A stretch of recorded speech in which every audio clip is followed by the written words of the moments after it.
If you're new to the channel, my name is Sean, and this channel is all about helping you guys plan, design, build, and upgrade your garage, but it also includes my journey of building this garage, as well as my projects. So you've probably seen this car in the background of a few videos in the past here, and I want to just give you guys an introduction to it, why I bought it, why it was the cheapest one in the country, and give you some features and reasons why I have this, as well as an LS7 sitting on an engine stand ready to go in a chassis for more upcoming projects on that lift in this garage.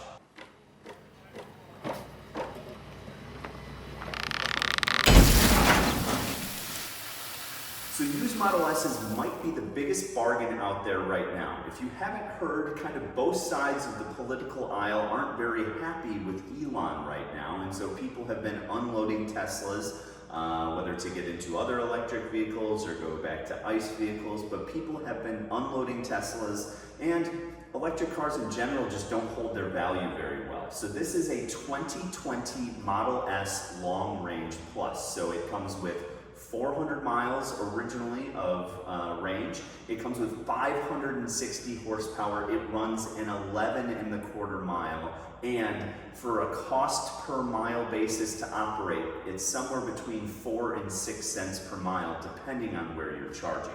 This could be the best all-around daily driver car that I have ever owned. Now, this isn't my first electric car. I had a 2019 Model S that I bought brand new. I also had a 2022 Rivian R1T that I signed up for when they first announced that truck. And then when I had the opportunity to actually buy it and get it, I couldn't afford it at the time. So I bought it and then sold it immediately to someone in Texas. But this car is the right price, the lowest in the country, and I bought it for $21,000 for this with 79,000 miles on it. It still has a battery and motor warranty till 150,000 miles.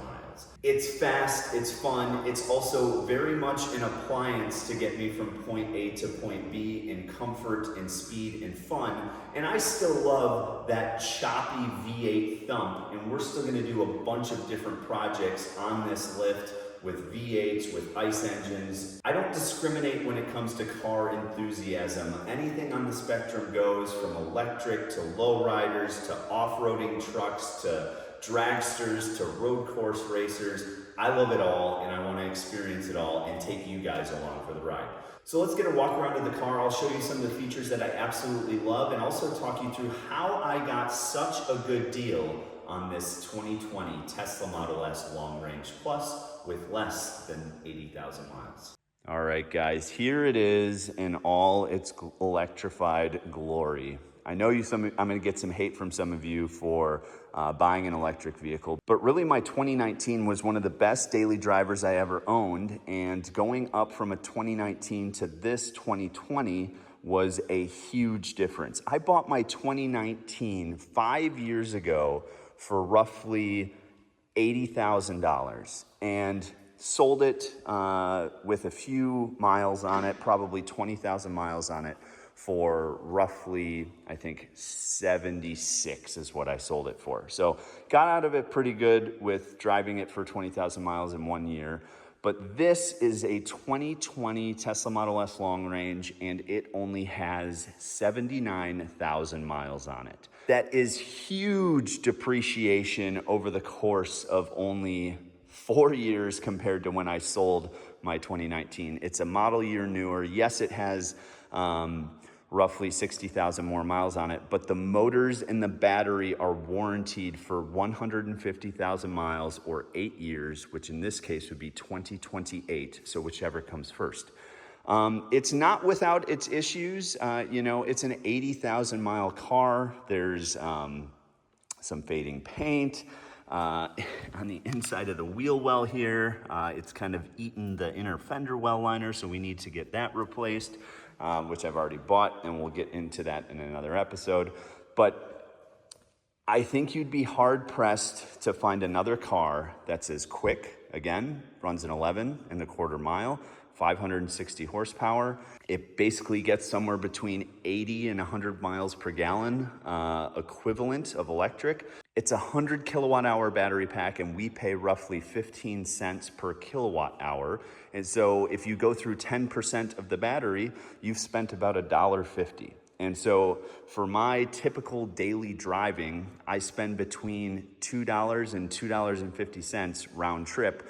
With the Audi, I was spending roughly probably $6 to $8 round trip. So my daily driving dollars have been saved tremendously. So let's open it up here and I'll show you kind of the interior. I still have the plastic that the dealership I bought it from had on the floor mat, so I still have to get that off and clean it. There's some detailing I need to do, but this is the interior of the vehicle. So a little bit dated, but at the same time, it's a little bit more futuristic than some of the normal cars out on the road. You've got your full screen in the center here. You also have the screen right here for speed and everything like that. The back seat is plentiful. It has, you can see my kids have left some stuff down there. Plenty of room for car seats. And these do fold down and pass through to the back here. So one of the other big nice things about this is there is just a tremendous amount of storage in this car as well. You have this little parcel shelf here.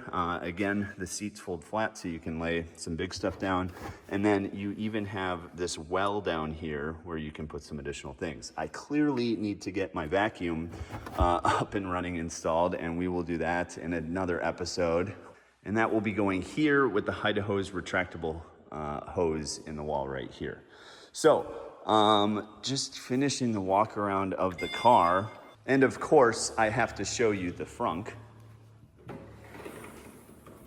So I absolutely got an awesome deal on this car, and you can get even more money off. So my finished total price on this car was roughly $21,000. If you qualify for the EV tax credit on used EVs, a few things you need to know on that. It has to be bought from a dealership. The car has to be eligible and hasn't been an EV credit hasn't been used on that vehicle, I believe, in the last year.